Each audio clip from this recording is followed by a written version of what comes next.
ছাত্র আন্দোলনের সময় আন্দোলনকারীদের উপর নির্যাতন দেখে প্রবাসে চুপ থাকতে পারেননি সুনামগঞ্জের শান্তিগঞ্জ উপজেলার প্রবাসী দুলাল।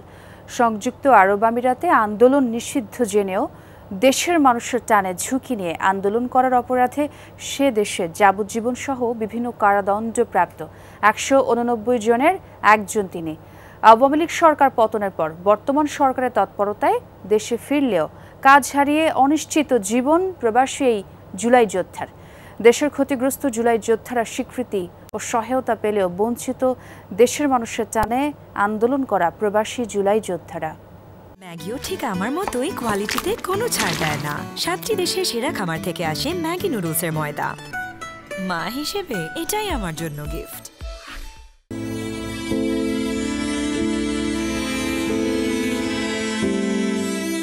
সংসারে সচ্ছলতা আনতে বছর ৫ আগে ধার দেনা করে সংযুক্ত আরব আমিরাত পাড়ি জমান সুনামগঞ্জের শান্তিগঞ্জের আলী আহমদ দুলাল স্বপ্ন পূরণের আগেই ফিরতে হয়েছে দেশে।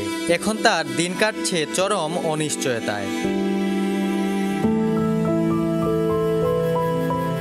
প্রবাস জীবনে সবকিছু চলছিল ঠিকঠাক, কিন্তু গত বছর জুলাই অভ্যুত্থানের সময় ছাত্র জনতার উপর সরকারের নির্বিচারে গুলি চালানোর দৃশ্য দেখে চুপ থাকতে পারেননি দুলাল। জীবনের ঝুঁকি নিয়েই প্রতিবাদ জানাতে নেমে পড়েন আরব আমিরাতের রাজপথে।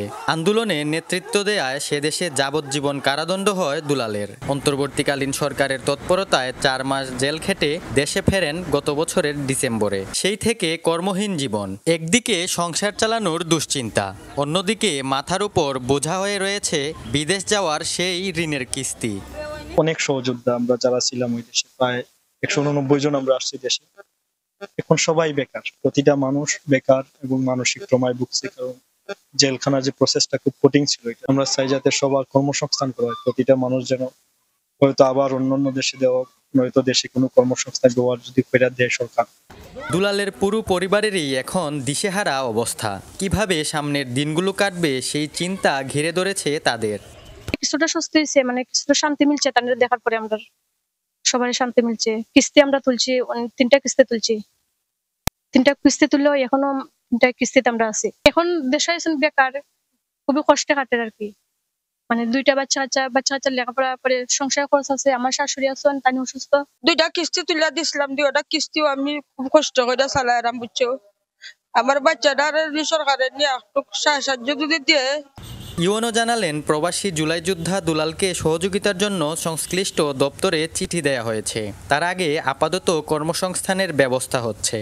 আমরা ইতোমধ্যে সরকারকে লিখিতভাবে এই বিষয়টা জানিয়েছি। সরকারের কেন্দ্রীয় পর্যায়েও তাদের বিষয়টা অবহিত আছে। আশা করি তাদেরকেও সরকার অন্যান্যদের মতো তাদেরকে বিভিন্ন ধরনের সহযোগিতা করবে। সরকারের কাছ থেকে আর্থিক সহায়তা চান না দুলাল।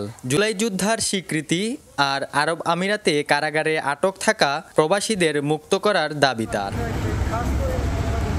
সুহানুর রহমান সুহান, যমুনা নিউজ, সুনামগঞ্জ।